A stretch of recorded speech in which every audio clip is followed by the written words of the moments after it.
Good Lord.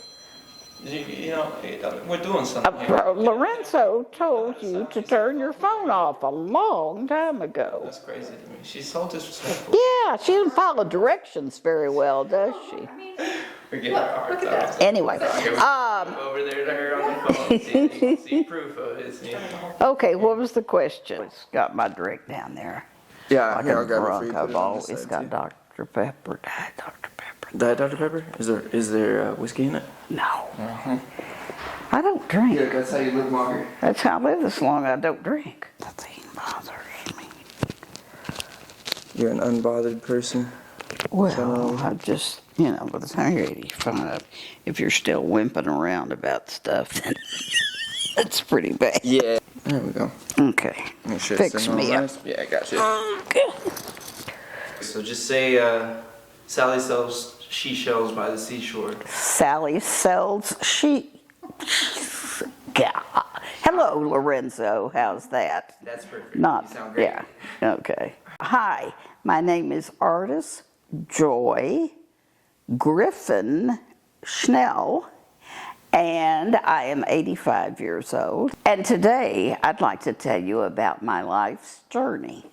Well, I'll just open up with saying it's an honor and a pleasure to have you here because I've never really gotten to know you personally, and I've been around the family for, you know, Yeah. basically as long as I've been alive. Thank you so much for being here.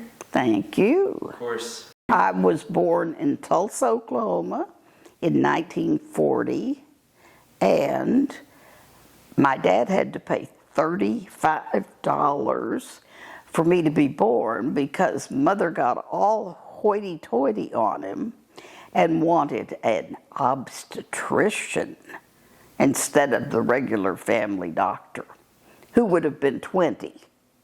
So $35, here I am. You came at a premium price, huh? I came at a premium price, only because I had a hoity-toity mother. What made her hoity-toity? What do you describe as hoity-toity? Hoity-toity was she strove for more than she had.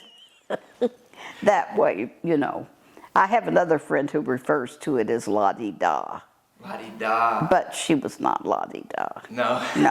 No. Mother just wanted, you know, she wasn't content with the status quo. So she put it upon herself to change the status quo. She wasn't demanding of a change. I understand. That's how she was. She was interesting. During the Depression, when they had no money, Miss Minnie was her mother, had 5 children, no money. Mother would go down on the street corners and tap dance or toe dance or whatever for a hat. They'd put some money in a hat that she entertained. And she's a few nickels or something. Well, you know, if you got a quarter, I guess you could probably get a package of meat for the family, you know, that night. I don't know. Well, but that's kind of how she was. I know you jumped into it a little bit, but a background of where you grew up, what your family life was like, did you guys have to move around a lot, and how you spent your free time growing up? Okay. Well, I lived the first 6 years of my life in Tulsa, Oklahoma. And that was during World War II, which was over, I think, in 45. And so during that time, no companies were transferring people or anything like that. So we were staying put. My father was blind in one eye. You couldn't tell it. It was a problem on the back of his eye. And he worked for an oil company, Sinclair Oil. So that was considered a critical industry during the war. So those two things kept him out of the war. But my Aunt Betty's husband, my mother's sister's husband, was a naval pilot.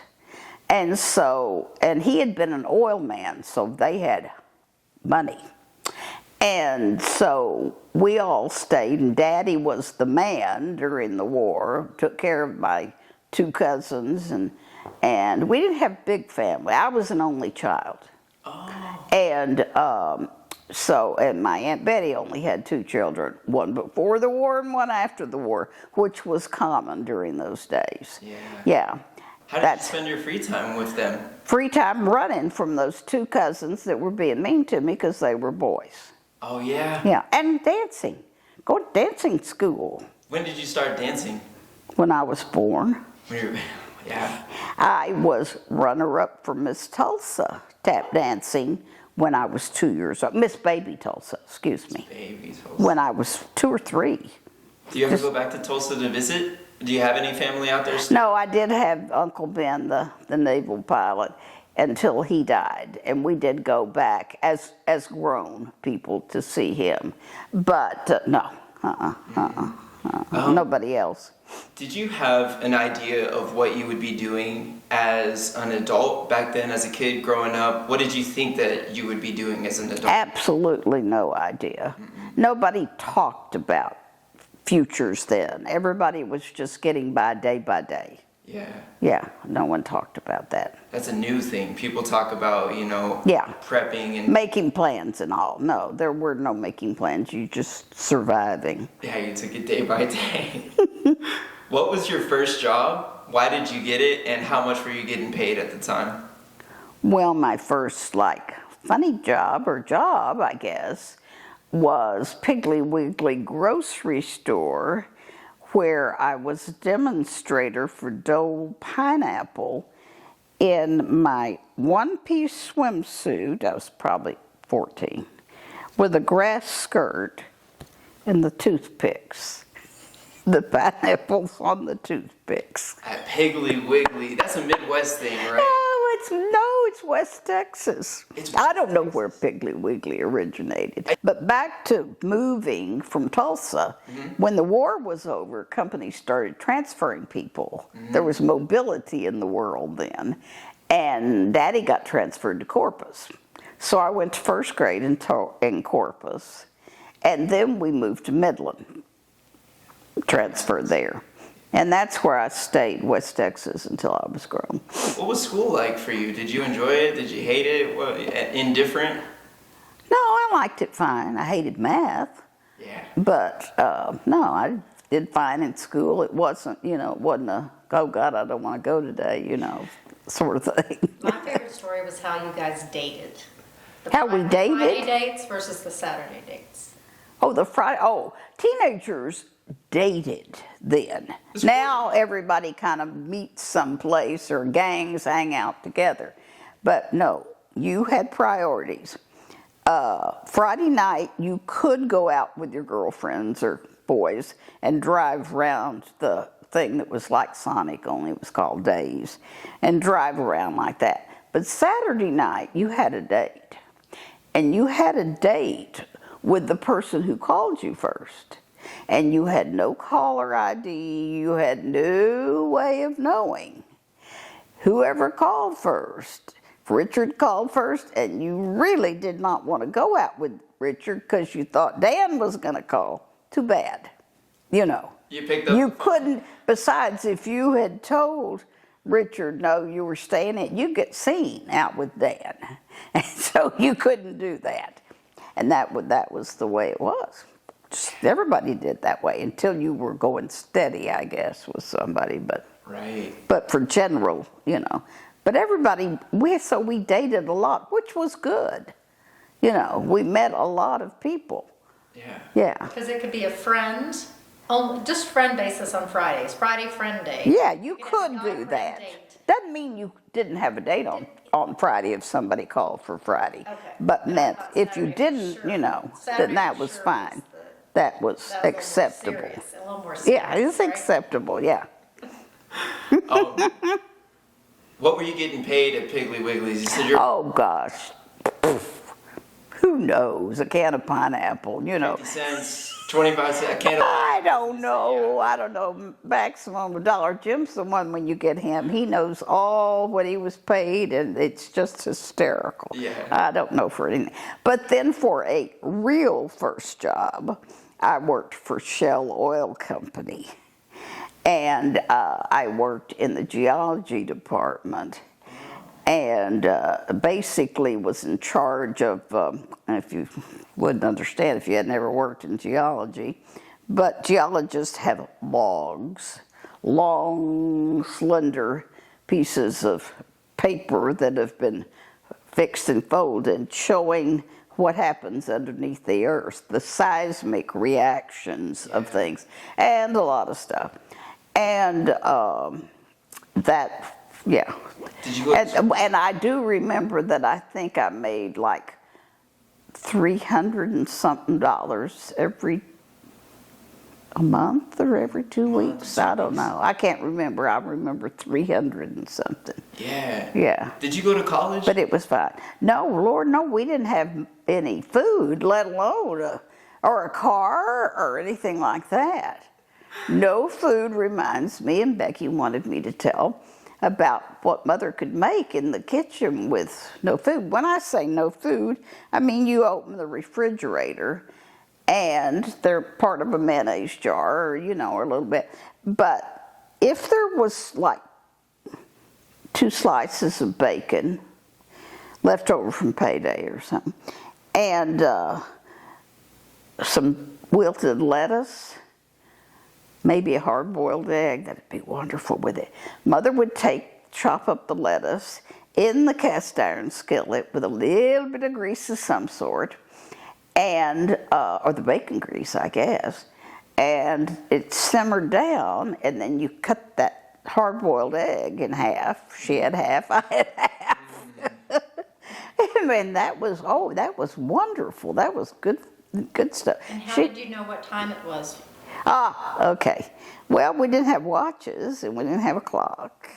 Of course, no TV then. However, I will tell you that when I was a senior or junior in high school, my English term paper had to be, I don't know what the criteria was, but I did mine on the coming of color television. Wow. Yeah. Oh, I was, very You're ahead of your progressive. time right there. Oh, yeah. And to do that, of course, I had to walk many blocks to the Odessa library and study there with their books, because no car, no study, no TV, no Google, none of that kind of stuff. But we didn't know what time it was. So when Mother had friends that came over, and they'd have a watch, and we would mark the windowsill where the sun was coming in and put the time, Wow. And as long as they came often enough, we could be pretty accurate as to what time it was. That's incredible. I love that. Who would you consider to be your first best friend, and are you still in touch with them today? Well, as a, not little bitty person, yes, I am. And that's JoBeth Ford Kerr, and I met her when I first moved from Midland to Odessa in the 7th grade. Met her the day after I went in. The teacher in those days said, like they've done for years, now we have a new girl, I want everybody to be nice to her. And then they really were, where now they wouldn't be that nice. Somebody would be, hopefully, but generally speaking, no. So JoBeth and Joanne came down the steps of the school, and the next day, big smiles on their faces, and they were nice to me. Yeah. What did you So, guys... and then, yes, I went to lunch with her the other day, and I'm going to see her Monday. Oh, I love it. Yeah. That's great. I have lots of friends. I'm very, very lucky. I have always made lots of friends. Are they alike? No, not at all. And I like it better if they're not alike and if they're crazy. What do you think makes someone a really good friend that you'd keep forever? Or, do you have to stay in touch? Is it just laughing together? What's most important about keeping those connections? Somebody you trust. Somebody you trust that if you tell them, do not talk about this outside this room, they actually won't do it, and they'll talk and understand, and they won't answer you in the way they think You want to be answered. They answer you honestly, Yeah, people call that whether it hurts or not. Yeah, a yes man. if you yeah, will. yeah. Just No, having I to want. agree with Yeah. people If all I the time. ask somebody a question, I want the truth Yep. for an answer. Yeah, and that's hard to come by these days. Yeah, A lot yeah. of people just want to be Yeah. whoever you think that they want you to Yeah, be. exactly. Or Complicated. answer the way. Yeah. Have you ever been in love, married, Sure, divorced? sure. any of those Yeah, things? sure. I've been married for 60-something years. What's the key to a lifelong relationship? I'm tough. You're tough. On him? I'm tough. No, I'm a patsy. I'm terrible. But no, no. For those that don't know, what is a patsy? What is a patsy? Yeah. Somebody who gets beat up on, or no, somebody who Not a- doesn't stand up for themselves that well. That's patsy, right? Yeah, Would that but be good? You're only periodically a patsy. I'm only I periodically a think patsy. tolerance is what I like you that.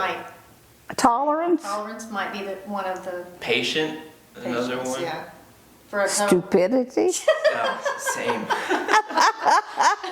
Let's go with stupidity. Sure. That's what we. Jeopardy. Final answer. You Oh, What is the most difficult thing you've had to endure throughout your lifetime? oh no, where's the Kleenex?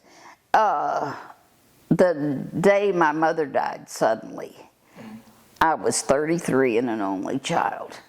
She was only 53. But definitely the loss of my mother. Where's the Kleenex? Oh, wait. Never mind. No, I'll be fine. Okay. Whatever. We Go can on. do Kleenex too. That's okay. Here, give me a second. This thing is easy to pause because I can just hold it. Okay, I've got to tell a period of time in when I was a kid and then working at Shell and then, oh, this is good. At Shell, I had to leave because here's how the mores went then. I got pregnant with the first baby, Becky. You had to leave your job as a woman at 3 months or when you first showed a little bit. Why is that? That's just how it was. Yeah. Pregnant women should be home, nesting, not working. Where nowadays they work, and like Becky did, she worked in the morning and went down at noon to have a baby, you know. And knew she was going to be working that morning, you know, and having a baby that afternoon. Anyway, Yeah. but that's how it was. But I did theater things there. The theater in Midland was an extremely good theater. Midland's a different kind of town. It's very different from Odessa and all. Midland was the white collar area. Odessa's the blue collar area. But so they had a lot of people who had moved there to work in the oil industry or be in the legal part of the oil industry or something that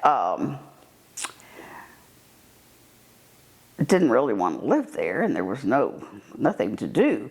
So all these smart people started things like the theater, and there was a good director, and they very much supported stuff like that. So therefore we had a lot of cultural stuff coming into Midland for anything. But anyhow, so I did some theater things then. Some of the ones I did, help me think. I was Daisy May in Little Abner for a month. And boy, when I say they supported it, you did 6 shows a week for a month at least. Wow. I mean, because they came from all the other little towns, they didn't have anything else to do. But anyway, what else? Music Man. Yeah. Music Man, I was the mayor's daughter and lead dancer in that, of course. And I could dance. You can sing and I can sing and dance. And then I did some drama shows, mostly comedy, Neil Simon things and all. One show I did that I always mention because it was so hard, but it wasn't hard. Lord, I couldn't remember 2 sentences today.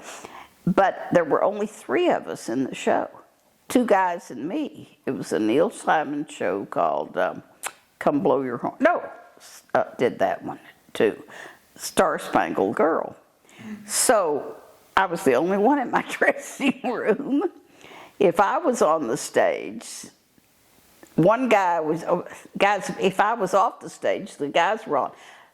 So much dialogue to learn. Yeah. No, nothing to it then, you know. Memorization. I mean, there's so much that goes into theater production. Oh gosh, yeah, and so much rehearsal and so much everything. Rehearsal was Yeah. everything. Anyway, then in 1969, which made me 29, September, Jim was transferred down to Austin. He was with Floyd West and Company Insurance. He had been with the State Board of Insurance. He was with Floyd West, and he got to come down here to manage this office in Austin. So we moved down here. She was 5, yeah, and Bill was probably 3, something like that. Anyway, but I never did any more theater stuff then because I was with them. It was so inconvenient, even though Austin had no traffic then. But all theater stuff was downtown, which means you had to drive. Women didn't go out driving around at night after rehearsals and stuff. Anyway, so I raised kids.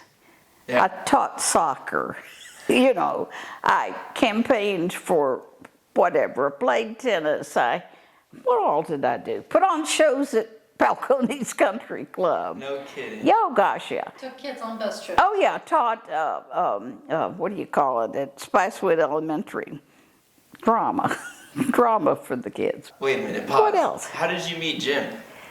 I met him in Austin accidentally. He was born and raised in Austin, but he was working in Midland, and my friend in Midland had met him. But I had ridden down to Austin with my dad and my stepbrother. We were bringing him down to go to UT in the summer. He was taking some special course. And my girlfriend hitched a ride with Jim, who she knew, I never heard. He was coming home to see his mom. And she knew I was in town, so they found me, and, you know, we got together. So basically, she introduced us. Yeah. Yeah. Anyway, so, did theater stuff, and then I didn't do anything. All those times I just raised. What did I do besides coach soccer? You didn't sit down, I know that. I know I didn't sit down. I was like her. Always doing something. Always. You traveled. Too much. Oh, yeah. After the kids got in junior high, what was the first thing I did work-wise then? Wasn't Kiwi? No, I don't know. The American Airlines Kiwi program, that wasn't it? No. Oh, I know. They let anybody substitute then at schools for a day or so. And that was fine. You know, you couldn't be a long-term substitute. But I did that easy. I'd walk in the door and they'd say, I know who you are. You're Miss Mays. Another woman in the neighborhood that looked like me. We were the same type. She did the same thing. She'd go get the dry cleaning. Miss Schnell, I got your cleaning ready for you. Getting a mistake. Yeah. Anyway, did that, and then at age 40, I decided I was going to start this company. My friend and I did. We laughed at ourselves because when we were growing up, when our mothers were 40, not my mother, because my mother always had to work, you know, it's because we had nothing. And she was divorced, of course. So I lived with a divorced woman in an apartment. And that was just very, only bachelors and old maids lived in apartments. But anyway, what was I saying? I've already forgotten. Hang on. You and Barbara Orwick. Oh yeah. So Barbara and I decided we were going to start. What preempted it was I would fill in at doctor's office. I had a friend that, I filled in for her one time and then that kind of story. At doctor's offices sometimes. And then the bookkeeping system in a doctor's office, if you went down because the girl couldn't come, it was called a pegboard system. And you put this piece of paper in and you did the work as the person came in and, it was a spreadsheet, a real paper spreadsheet. Anyway, so that's how they did it. And the doctors had a hard time getting people. So we thought we would start this little business called Medical Office Temporaries. And we did. Could not have been a worse time because computers were just coming out then, or came out, So we were obsolete before we ever got going. But that's fine, because in the meantime, I had gone to work for American Airlines marketing department here, sales and marketing, which was not at the airport. It was, and American had just come to Austin. It was brand new then. And so we were over on Wood Hollow, close to that Luby's over there, on Stack. And that's where we had offices. And we had a salesman. I'm still very close to my managers, all of them. They flew in from California for her birthday. One flew in from California, he and his wife for the birthday. And any of them would. Of course, they can hop on a plane and fly. But I worked for American for 20 years. And during that time, I got to do a lot of traveling. That was my education. Yeah, exactly. Traveling. I learned so much for 20 years. A lot. We worked here and did things here and took care of travel agents and all that. But we also took people on, mostly travel agents, corporate secretaries, or something like that. We would take them as American opened up. The first city in Europe was Paris, I guess. London. Then Paris, then Munich, I think. And from then on, it just went like crazy. Yeah. And I was here when the Advantage program first started too. People have not always had an Advantage number, but the three of us gals would set up booths and we'd fly up to Dallas and spend a couple of days and sign people up as they were walking from gate to gate. Wow. That's how people got their first Advantage numbers. Many people got them from me and, the gals that worked in the office. And anyhow, so I worked for them for 20 years. We did lots of traveling. I've been to, what did we figure out? Have this wonderful world map, a big framed world map, big, with pins on it for all the countries and everywhere I've been. And I think it was like 30-something countries one time. Wow. We figured out. So it's kind of like name a city and I'll tell you if I've been there or not. Generally, I probably have been, Yeah. Did you have any favorite places that you traveled to and why? Well, sure. Well, I didn't like repeating. I'd prefer to go on to something new. Yeah. And actually, Jim and I had a wonderful trip in 1981 to China, but that was related to his business. And that's where I saw the most unusual, startling thing I've ever seen. In Xi'an, China, in the 70s, and this was 80, I think it was the late 60s or early 70s, they discovered a underground, they're called the Underground Warriors. And years ago, through some dynasty, they had made life-size out of clay. Yes. The Underground Warriors. Terracotta Army, right? You've read about them? I have. Yes, And they were all buried. Well, they were excavating all this when we were there. And they had a catwalk to walk around, and you could look down, but it wasn't that deep. And when you looked down, it would be like if you lined all of us here up, every little different vein that you have in yours, every face structure that's in yours, mine, were just perfect. It's amazing. It's the most amazing thing I ever saw. That was a huge... And I've been to a lot of places, but yeah. That's just an experience you remember. I'll never forget that. Yeah, no, that was wonderful. And of course, we did the Great Wall of China, you know, as far as you can climb. But Xi'an, that, and it's Xian is the name of the town. And that was just we could choose extra little side trips. I definitely chose the right one. Yeah, you no know. kidding. Yeah. Especially that being excavated at That the time. was, That's and it's amazing. In with the clay, they also found some bronze chariots and and those things have been dusted off and taken around the world. You know, you can't take the clay warriors, they'll probably fall apart. But anyway, that was real good. But that was most exciting. But then I've seen a lot of things, you know, and I didn't really take it for granted. I really absorbed it. I really wanted to learn stuff. Now, some places we did go back and forth, you know, London, you know, we went. And then, of course, I took the family over to London, too, and places like that. Yeah. We'd go back, and lots of Hawaii trips. There was a company called Classic Hawaii, and they were a real good upscale Hawaiian package company. So we would go over there. They would want us to see their stuff.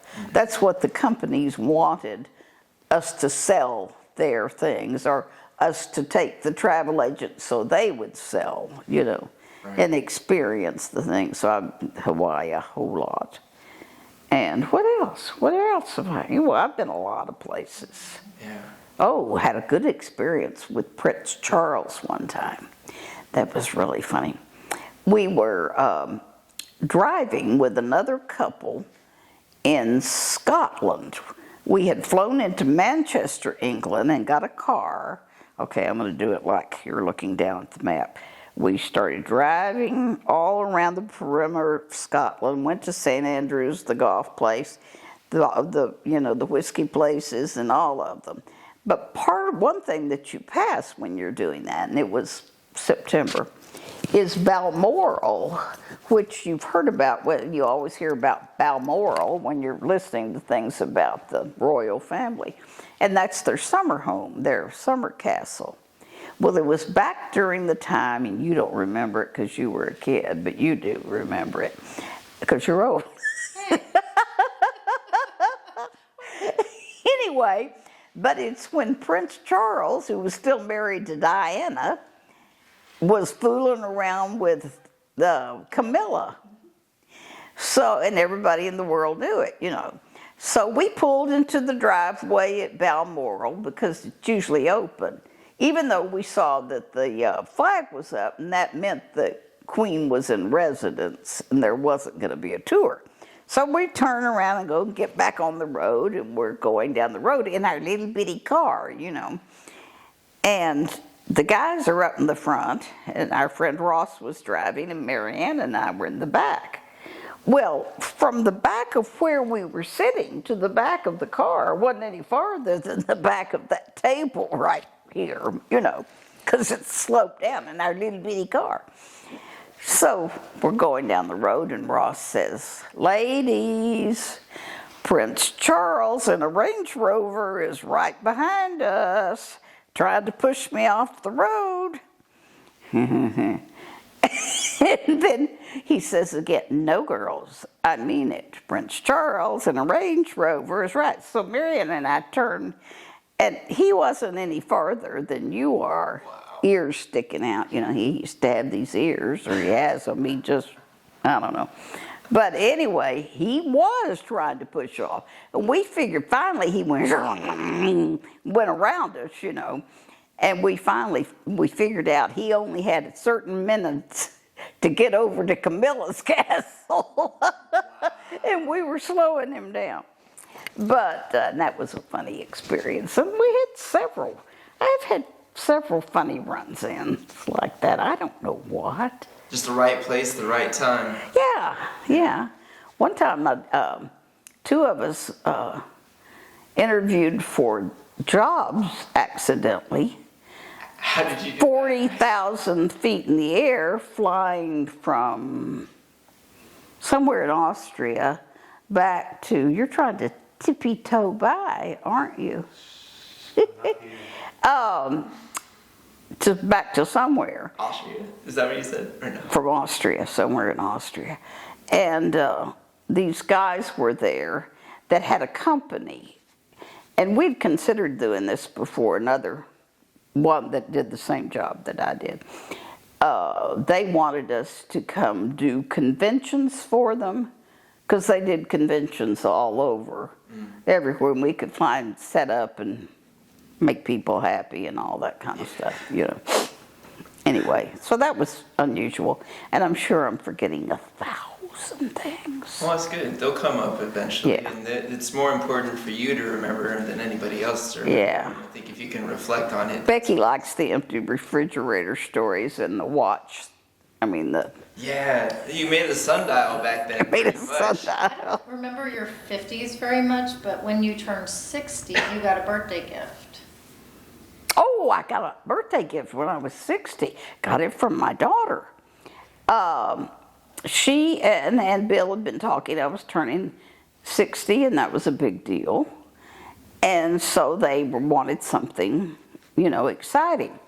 Well, her Dell friends knew, because of just knowing her and her talking about me, that I had done theater before and all that kind of stuff. And one of them called her that she was at the Paramount Theater at a function where there was a silent auction, correct? Yes. Telling this right? Okay. And she said, you can bid on a walk-on part for an upcoming musical next year, Music Man, with Larry Gatlin. So Becky says, bid on it, whatever you have to pay, get this for me, So it came the night of my 60th birthday, and it was the funniest thing. She had her little present in a little sack, my certificate or whatever I want. And she was acting so funny about it. She was very nervous about giving me this birthday present. And I kept thinking, whatever. Anyway, so we pulled it out. And I said, oh, great. She was afraid I wouldn't do it. Little did I know. Little did she know. Well, I knew every note of the song. It was going to be real easy, even though I was 60, because I knew everything and done the show before. So even though it was 40 years earlier, practically. You don't lose it. Yeah, anyway. So I went down, and a walk-on part, they do that to make money for things. They do that at the Nutcracker and whatever. They auction off a walk-on. So I went down and wanted to meet the director. Here I am, I won this thing. So then I started talking to him, and I said, I did this show before. He started paying attention. And this time, instead of a walk-on, he said, well, could you be a pickle little lady? Well, you have to know what Music Man is. It's the mayor's wife's friends, the silly little ladies in the town. And I said, oh, yeah, So he said, can you sing a little for me for the pickle little lady? So I did. Well, anyway, bottom line, he calls the other director out, and they say, she's not walking on. She's going to be in it, pick a little lady. So I did that, and but the funny thing is, Larry and I went to the same high school. We were in the same choir, except he's 8 years younger than I am. Wow. But we had a good time, And who did you meet? Of the children that were on the set, who did you meet? Oh, you're so good. I would have forgotten all that. Okay, so Music Man has a lot of kids in it. And one of them was 11 years old. And I met his mom and dad because, needless to say, they had to drive him to rehearsal. His mother is just the most radiant, big smile, both of them. So Mama would bring him down. She and I visited because she was older, not as old. She's a little older than you think? It's about my age. Yeah, hair, yeah. Anyway, and then Daddy would come down late to drive him home, and he and I would visit. So, who it turned out to be, and you now are going to know who this is, Glenn Powell, Wow. who's very famous now. Wow. It's Glenn. Top Gun. And Top Gun Maverick, he was Hangman, and he's an A-lister now. He's an A-list Hollywood. He, in fact, and his mother just sent me a birthday message. Well, not birthday, just 2 or 3 weeks ago. Anyway, so I became friends with them, and like I say, Glenn was a kid. Yeah. And then but he was very smart. He's a very smart guy. The family is fantastic, and they moved him to my neighborhood so he could go to Westwood and play lacrosse and stuff like that. Wow. Just, but they're the most fabulous family. They do everything together as a family. They even took Grandma off to was it Maverick or some other red carpet thing prior to that on her walker in a little. They don't miss it. I mean, they go everywhere together. Wow. Yeah, they're darling. I was gonna say, you've told me a lot of great experiences that you've had just over the period of your life. Do you have one, and I know it's hard to pick favorites, that really sticks out as your most fond memory, the best experience you've ever had up to this point? Oh, she wants me to say she was born, the day she was born. Oh, well, the most amazing thing I saw, we already talked about. Experience. Gosh, I had so many, Lorenzo. It's tough. It's tough. So many, yeah. What's Do you brought remember most joy? one I've talked about more than That's a good others? question. It's very hard. Yeah. And it wasn't just Prince Charles and Glenn Powell. I've seen others that, I don't know, just You're so still much. having them. You love everything. That Yeah, I loved everything and all the traveling. I'd have wonderful experiences there. Yeah. Yeah, funny stories, great funny stories of traveling. And, trying to drive in foreign countries on the wrong side of the road. Just so many, many things. I need you to drop some knowledge on me. How have things changed in your lifetime? For better, for worse, technologically? Did you have rotary phones? Now you got a cell phone. What are some things that have changed? Okay. They changed for the good for a long time. And then it's gotten out of hand. Yeah.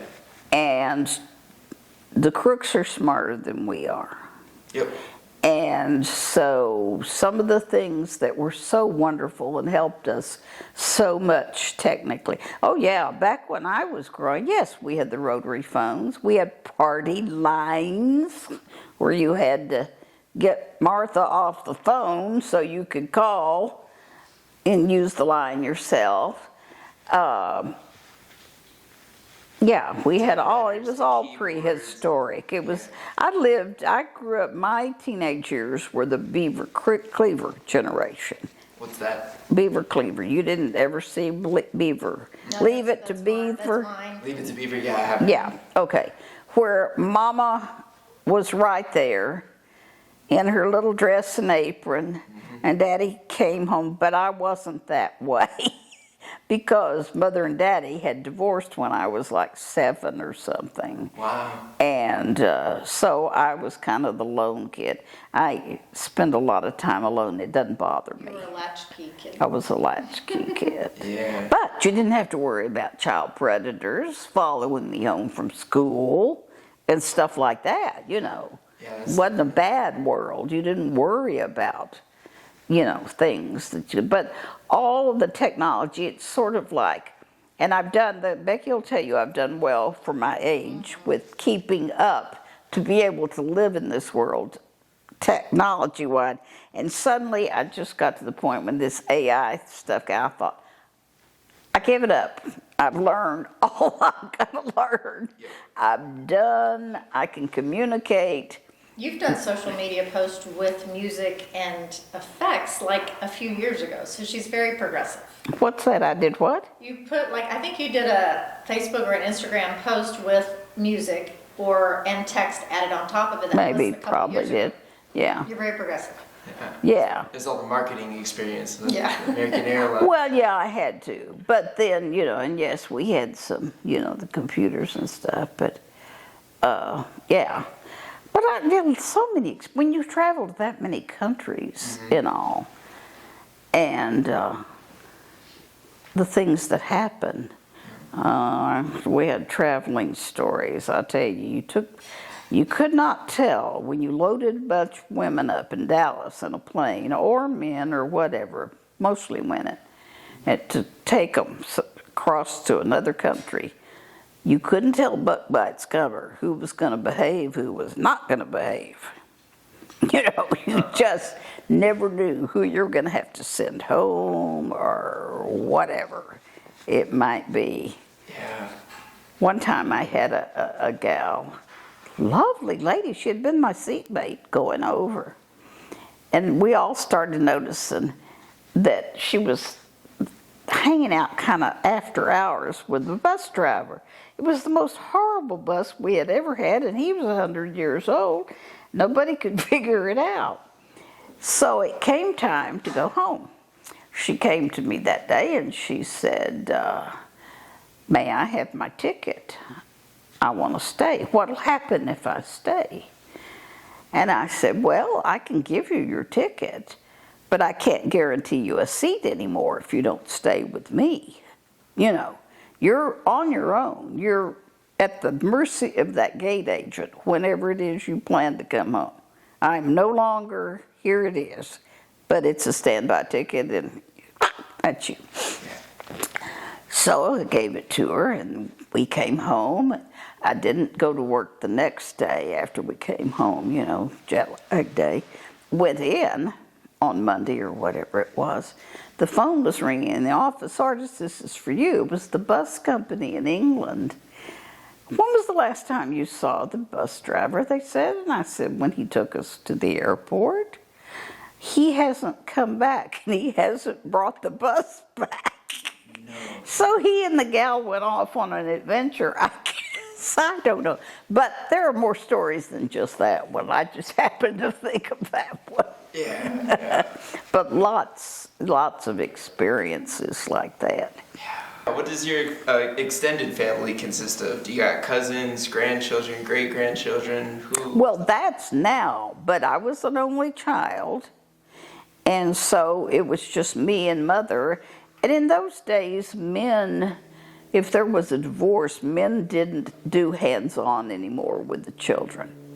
They would kind of show up at Christmas and bring an inappropriate gift or whatever, And that's shame. It's so much better the way things like that are handled now. Yeah. And both parents are still, very much involved. Right.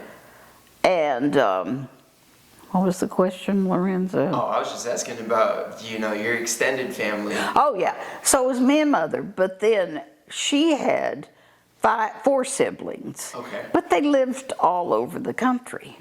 Yeah. And so I seldom saw. I saw my grandmother because my grandmother would live in the West Texas with us during the winter months, I guess, and lived in Santa Fe with one of Mother's sisters. But, we had no money, so there was no communications. We didn't get in cars and go see the others. It's harder to get that in touch with much. people. Yeah. And each of Mother's siblings either only had one child or maybe 2 max. Yeah. And so we never were,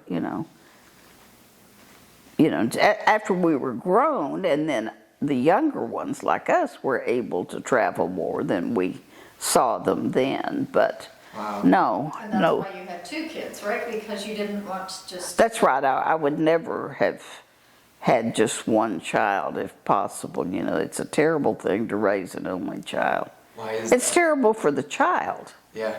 It's terrible for the child. What makes you, I mean, you experienced it. What makes you feel that way, and why did you want to have 2 kids?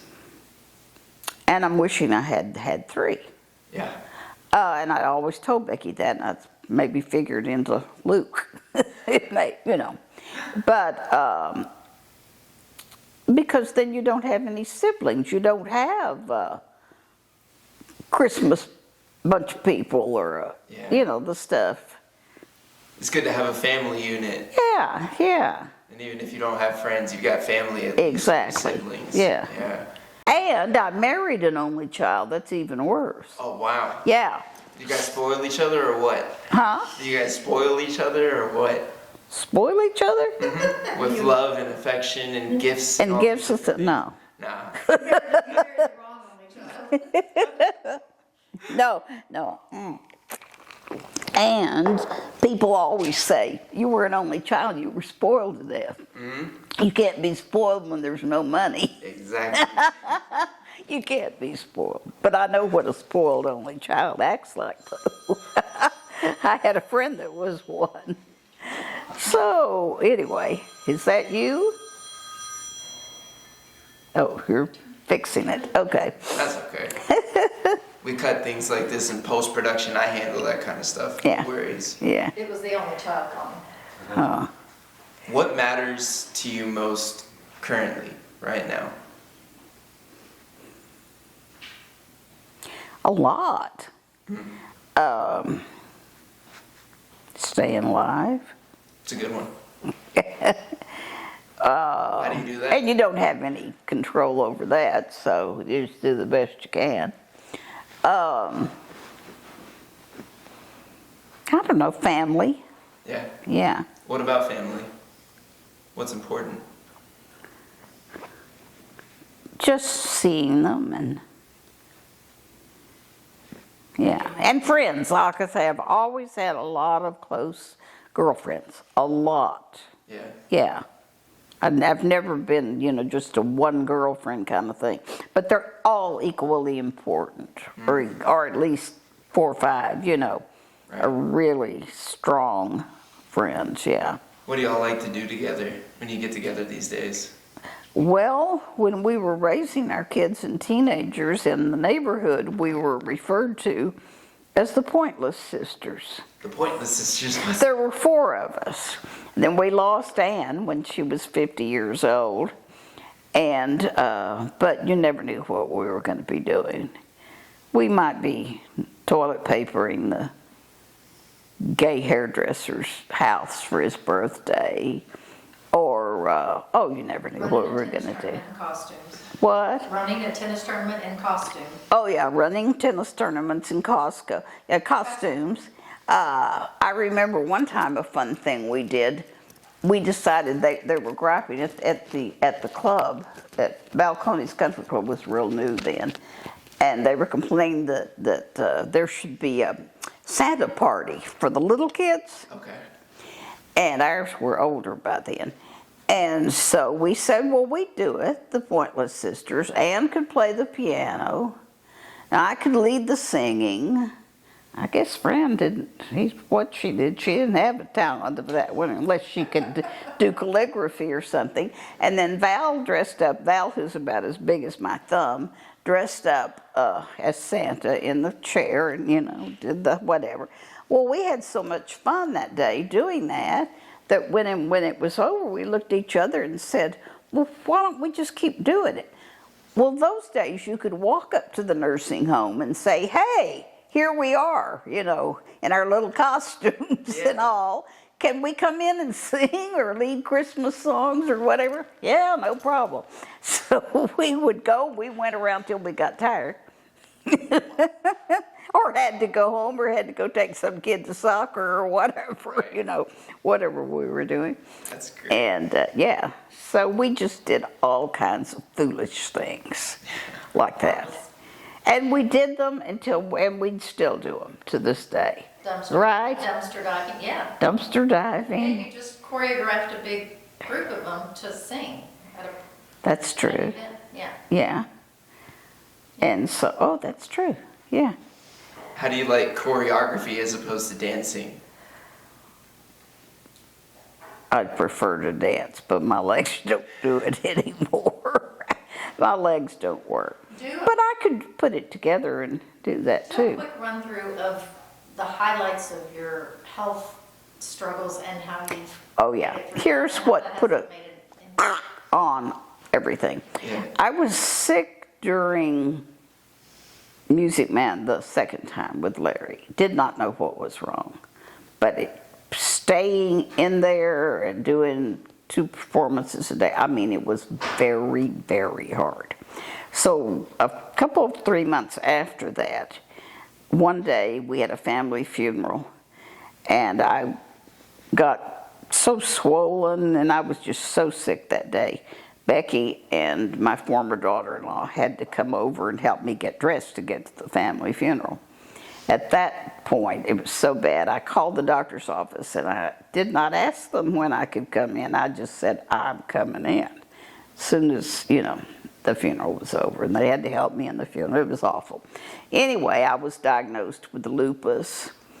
Shortly after that, fibromyalgia, Sjogren's disease, what else? Well, anyway, so I had to deal with that for several years.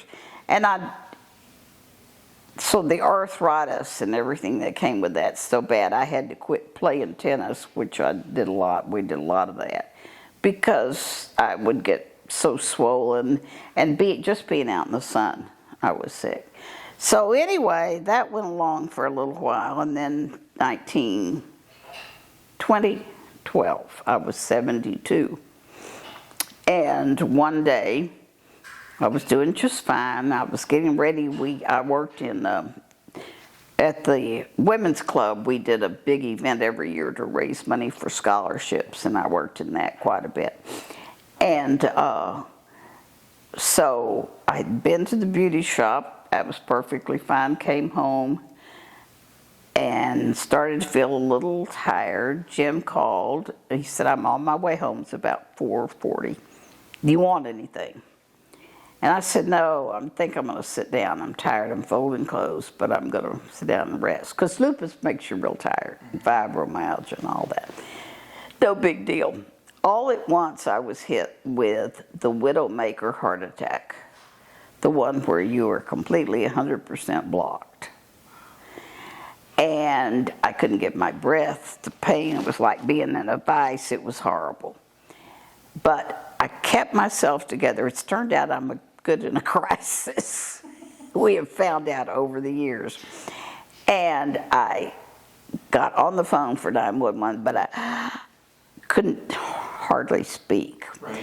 Bottom line, they got me down there with me going in and out of consciousness.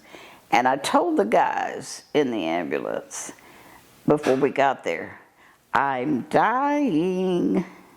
A couple of times. Sure enough, I did. Twice. They called the code the time that I died and the whole thing and brought me back. So that was a miracle that I lived through that, for sure. There's my miracle story. Yeah, that was about. And oddly enough, I had an appointment for the day after I ended up in intensive care for a breast biopsy. Well, then it turned out that, of course, when I got well enough to go for it, that it was breast cancer. So I did have mastectomy, and that was in 2013, because I had to heal from the heart thing before I could go have the mastectomy. I'd got the biopsy before that. But anyway, so that was 2013, and then almost to the day, in 2014, 2 years later, I started having another, the regular kind where your arm tingles and is weak and it goes up to your chin and all that.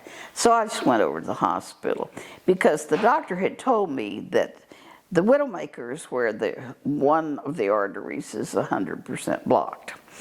But the other one, and that's what they were dealing with, to, get that.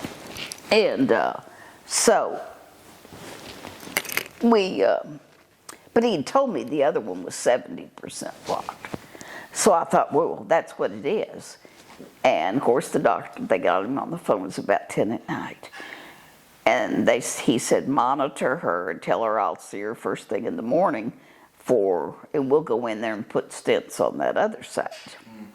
Thinking that's what it was. So I went in there and he started to do that. Of course I was asleep by then. And I was throwing clots everywhere and he couldn't do it. So here comes the good story. Oh, I have good hospital stories. So later on, I wake up thinking, well, when I wake up in my room, my cardiologist is going to say, Ardis, we fixed it up, we put a couple of stents over here, all's well. So I opened my eyes in the room, and at the end of my bed, Lorenzo, was the most gorgeous man I ever saw in my life. But Becky and Bill and Jim were standing there looking all grim, and he was talking to them. And they didn't know I was awake then. And I listened to them just for a little bit, and the minute I said, excuse me, who are you and what bypass? So that was what was happening. So I had to be prepared, had to stay up there a week before the bypass and be monitored. I can't remember why. But anyway, so I had a quintuple bypass. Quintuple bypass. And that was in 2014. 15 was a good year. I went on a trip with them. We went up to, what do you call it, up to Uray, and we had a good time. And then 16, I had another breast cancer and chemo and all that kind of stuff. So that's my miracle story. That I'm actually here at 82. Seriously, I never dreamed when all that was happening. Oh yeah, you know what MRSA is, don't you? You heard of MRSA? If they have an outbreak of MRSA that goes through the hospital, people die and stuff like that. Horrible, dreaded thing. So I was in the hospital, and I was like 8 days in intensive care, and then 3, 4, 5 days in the room. Well, the doctor had come in one day, and he said, I could let you go home today, Ardis, but I think I'm going to keep you one more day. Well, he kept me alive that long. I was going to do anything he said. I wasn't going to argue with him. So he goes on his merry way.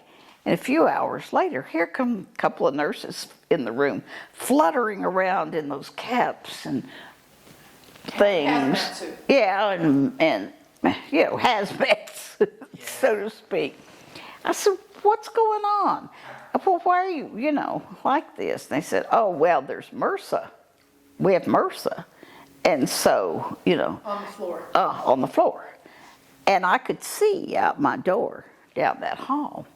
I said, I knew it. I knew I should have gone home. If I'd gone home, I wouldn't be here right now. And I'm leaning as far as I can out of the bed, looking down the hall. And I said, where is it? Because I could walk all over the floor then, where is it? I'm not going out of this room. Where is it? She said, it's you. I was the one that had MRSA. Who did this to me? You did this to me. The funniest part is you watch all these shows and you were just so scared to go in the hospital getting sick. I know it. And I was the perpetrator of the sick. Ooh, I gotta sit up and get a cramp. Anyway, so that's the story. That's a good story. Yeah. That's a great place. Oh, I had good hospital stories. So that was a miracle that I lived through that, for sure. There's my miracle story. Yeah, that was about. And oddly enough, I had an appointment for the day after I ended up in intensive care for a breast biopsy. Well, then it turned out that, of course, when I got well enough to go for it, that it was breast cancer. So I did have mastectomy, and that was in 2013, because I had to heal from the heart thing before I could go have the mastectomy. I'd got the biopsy before then. But anyway, so that was 2013, and then almost to the day, in 2014, 2 years later, I started having another, the regular kind where your arm tingles and is weak and it goes up to your chin and all that.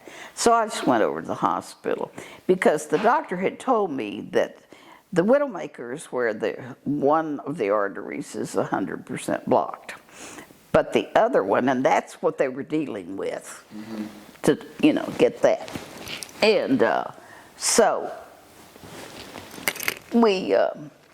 but he had told me the other one was 70% blocked.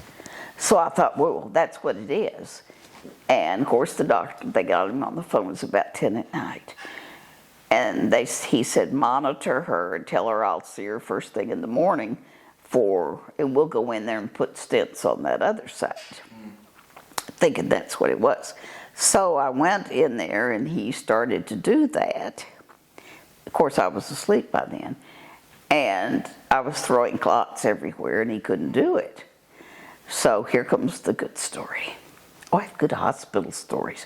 So later on, I wake up thinking, well, when I wake up in my room, my cardiologist is going to say, Ardis, we fixed it up. We put a couple of stents over here. All's well. So I opened my eyes in the room, and at the end of my bed, Lorenzo, was the most gorgeous man I ever saw in my life. But Becky and Bill and Jim were standing there looking all grim, and he was talking to them. And they didn't know I was awake then. And I listened to them just for a little bit, and the minute I said, excuse me, who are you and what bypass? So that was what was happening. So I had to be prepared, had to stay up there a week before the bypass and be monitored. I can't remember why. But anyway, so I had a quintuple bypass. Quintuple bypass. And that was in 2014. 15 was a good year. I went on a trip with them. We went up to, what do you call it, up to Uray, and we had a good time. And then 16, I had another breast cancer and chemo and all that kind of stuff. So that's my miracle story, that I'm actually here at 82. Seriously, I never dreamed when all that was happening. Oh yeah, you know what MRSA is, don't you? You heard of MRSA? If they have an outbreak of MRSA that goes through the hospital, people die and stuff like that. Horrible, dreaded thing. So, I was in the hospital, and I was like 8 days in intensive care, and then 3, 4, 5 days in the room. Well, the doctor had come in one day, and he said, I could let you go home today, Ardis, but I think I'm going to keep you one more day. Well, he kept me alive that long. I was going to do anything he said. I wasn't going to argue with him. So he goes on his merry way. And a few hours later, here come a couple of nurses in the room, fluttering around in those caps and things. Yeah, and hazmat suits, so to speak. I said, what's going on? Well, why are you, like this? And they said, oh, well, there's MRSA. We have MRSA. And so, On the floor. On the floor. And I could see out my door down that hall. I said, I knew it. I knew I should have gone home. If I'd gone home, I wouldn't be here right now. And I'm leaning as far as I can out of the bed, looking down the hall. And I said, where is it? Because I could walk all over the floor then. Where is it? I'm not going out of this room. Where is it? She said, it's you. I was the one that had MRSA. Who did this to me? Who did this to me? The funniest part is you watch all these shows and you were just so scared to go in the hospital getting sick. I know it. And I was the perpetrator of the sick. Ooh, I gotta sit up and get a cramp. Anyway, so that's the story. That's a good story. Yeah. That's a great place. Oh, to I pause had for a good second. hospital stories. They said you could tell a story about a piece of candy that fell on the floor or something. Yeah, and make it into a good story. Well, I am pretty good at that, and I think that comes from having a lot of adversity. You know, a lot of comedians, real comedians, come from adversity. Is what, you know, has made, has made their things. And I do tend to take bad situations, like the MRSA thing. I wouldn't be telling the story, oh my, I had MRSA, you know. Right. I make it into a funny story. You know, my mother says that a lot too. People just go through their whole life being the victim, right? Where it's a Exactly. circumstance or Turn it into woe is me. that's what the guys and the gals down at where I'm living, you know, that's why they like it, because I make it into a funny story. She told me she loves living there because she's got a whole new audience. I have a whole new audience for my Never story. heard these stories. Those pointless sister girls, those pointless sisters have heard all my stories. Do they call you out on it? They say, you've told us. Oh, no. There's still about 8 of us from the neighborhood, and we go twice a year down to Val. One of the gals has a place at Rockport. Oh, I love And we all still go, I love Rockport too. You mentioned spending some time in Corpus. You ever go back there, or is it not really your thing? No, I just lived there in the first grade. Now, an interesting story came out of there. I remember Mother coming home one day and saying, Ardis Joy, you won't remember this, but I'm telling you that you have the most wonderful first grade teacher, and that's going to be so good for your education. And that wonderful teacher, you have a wonderful teacher. Well, it turns out that my first grade teacher ended up teaching at UT. Wow. In obviously the education department. Yeah. All right, let me get us back on track. Where were we? Is there anyone that you admire right now, and why? That's really hard, Lorenzo. Why? Because there's so many people. Oh, watch the mic. Oh yeah, watch the mic. Yeah, you're doing Thank good. you. That could encompass the world. That could encompass the room. You know, it could be anything. I admire my daughter, how she is taking care of herself and not only physically but mentally. Just kind of life bounces off of her like me and like it should, you know. Yeah. So there, takes care of the room. I admire you of how you have grown since you were a teenager and starting your business and all that. What do you remember about me from back when Jake and I were going through high school? Is there anything that stood out to you? You were just kind of like close together. One moved and the other one moved, right? Through a room. One moved, the other one would move. Yeah. And you were always so friendly and talked a lot, and that was good. Whenever some teenagers are, you know, they sit in the room with you and they're just miserable and sullen and miserable. Yeah, that's I kept that to private, you know. If I'm going to be miserable, I'm not going to make everybody else miserable. Right. I'll go do that Right. by myself. Right. But around everybody else, it was That's one of my things. Interesting that you say that. One of my big things. I say that in this life, if you're upset about something, nobody should know it. You should still be able to walk out in the living room with a group of people or go into the party, go into whatever, and nobody know that you're upset or you just, you know, had a fight on the phone with your grandpa or, you know, just no. That's a big deal with me. You should really control yourself, in other words. Be present too.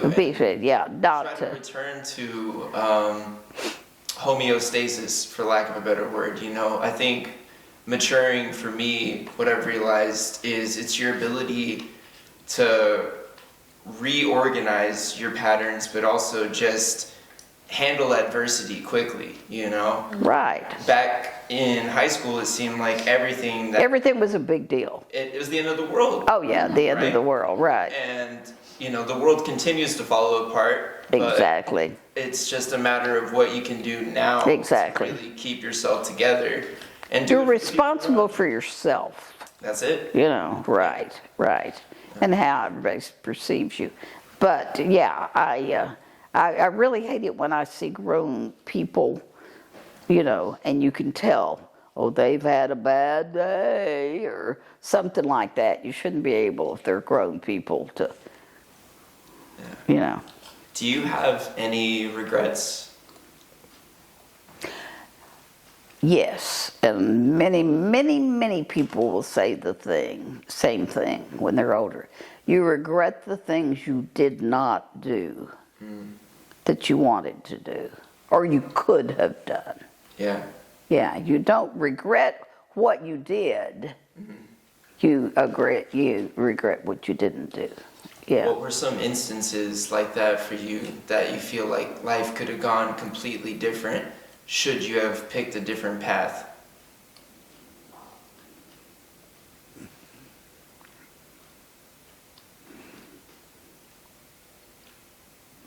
I might have fought more to do more theater stuff. Gone ahead and done it. You know, just gone ahead and done it. Because I could always handle several things. In other words, my children would not have suffered. And that was always still first. But that was fine. I could do that. Yeah. And I could handle more than what I did. That would be a good way of saying it. Yeah. Yeah. Because it worried you maybe, or you thought that they would go through experience. Well, yeah, but, you know, I've always thought you have children. That's your first priority. Yeah. Yeah. For sure. Yeah, don't be selfish. Yeah. If you could have given yourself any advice earlier in life that you've taken from now, what might have you told yourself? Oh my, Lorenzo. What advice would I give myself?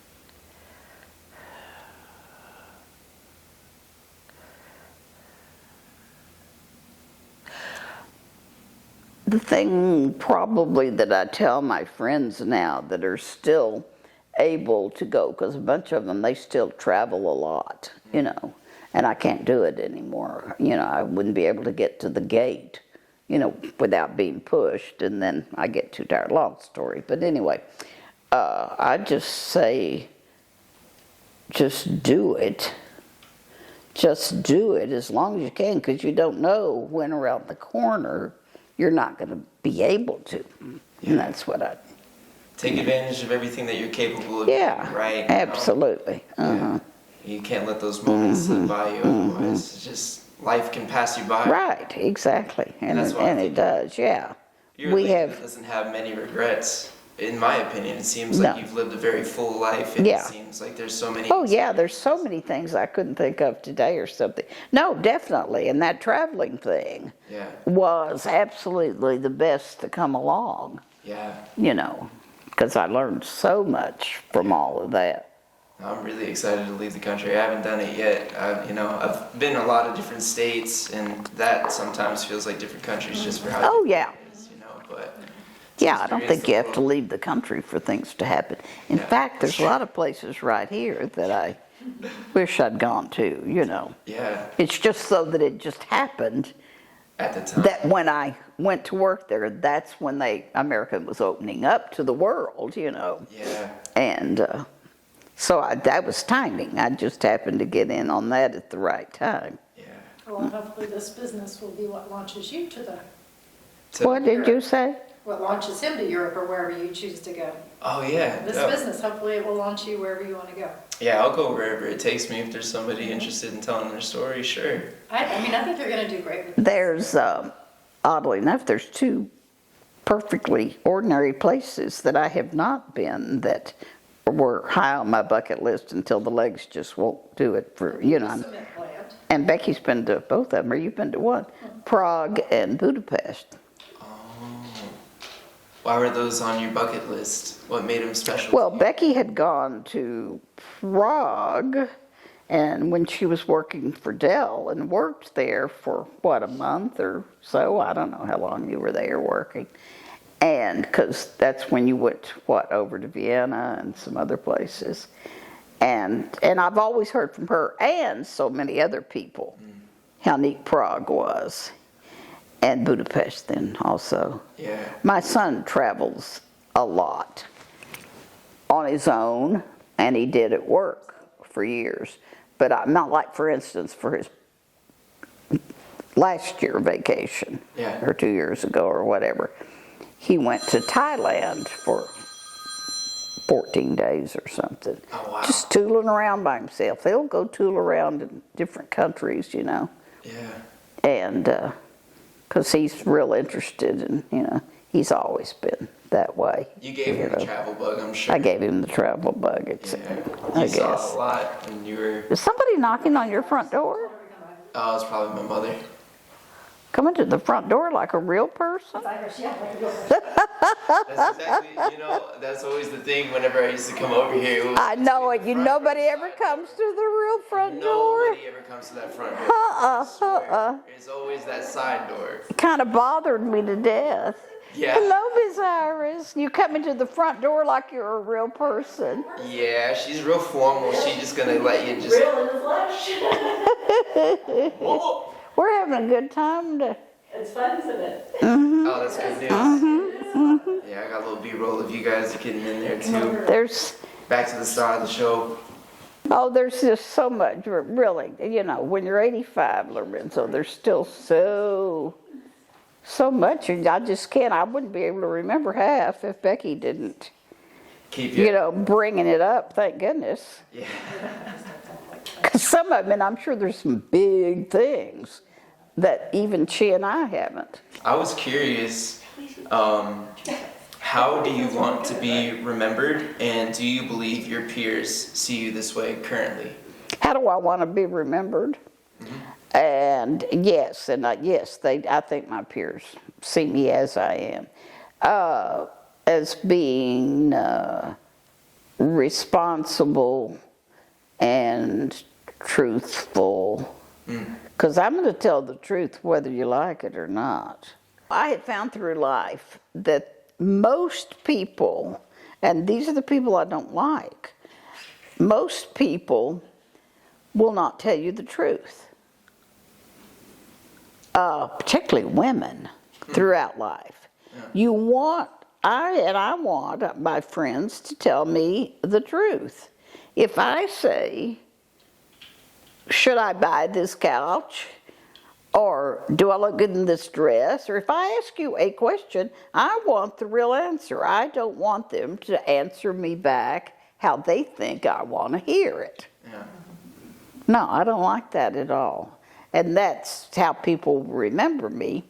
It may be blunt, but it's the truth you're getting from. Don't ask me a question if you don't want the real, you don't want to know what I feel. Yeah, exactly. Yeah, and so many people don't say what they feel for fear of upsetting the apple cart. Then don't ask me a question. I do have one friend that's so adorable that and so proper.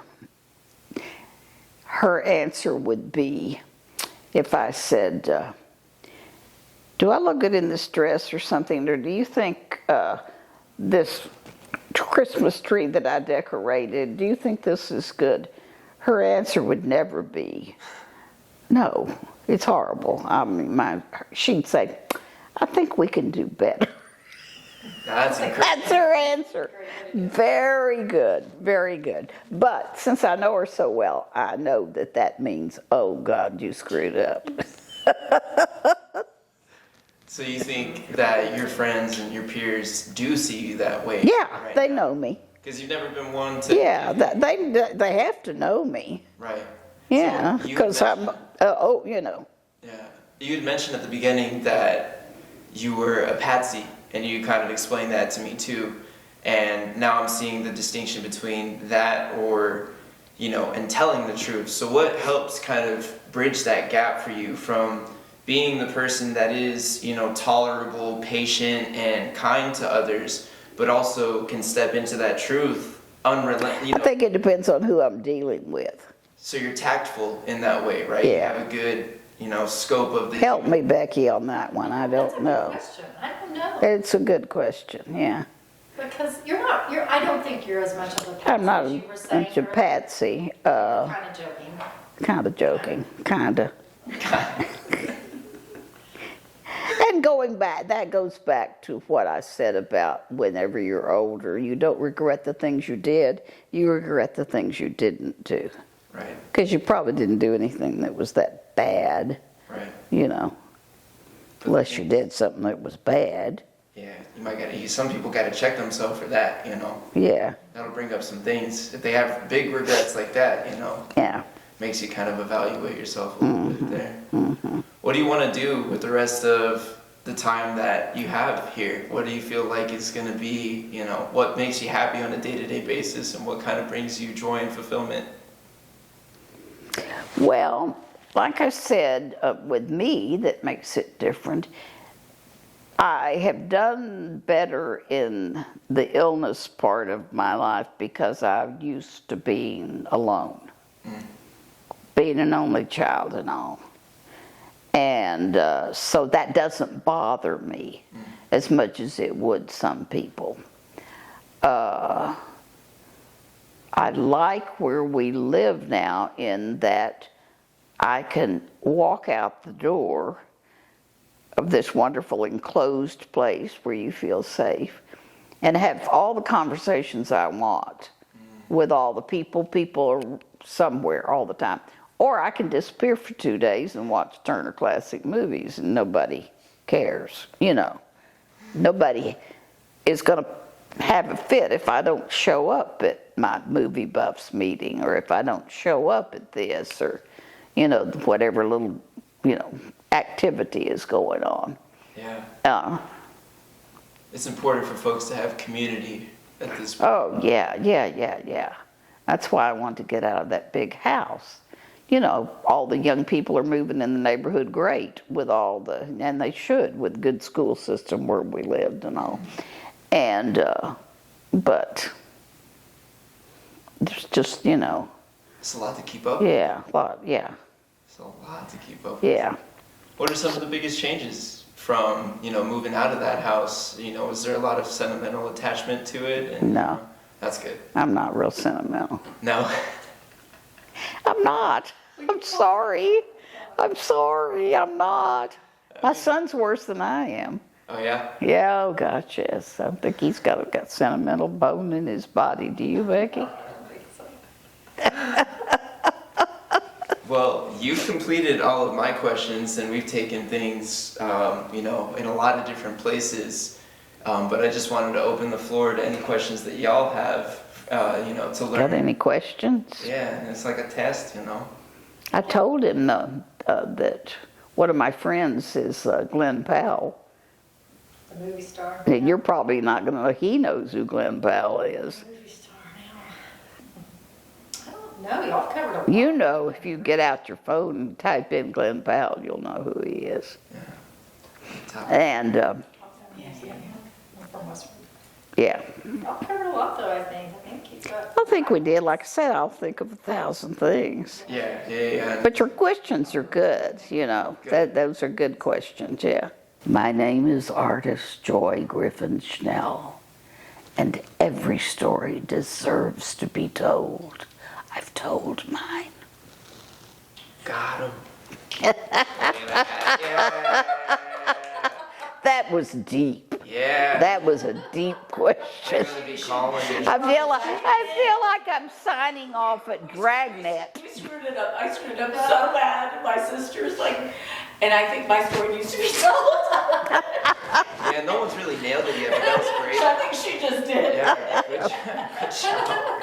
Set actors, set actors. I feel like I'm signing off of the old series you won't remember, Dragnet. Remember Dragnet? Doom da doom doom, doom da doom doom.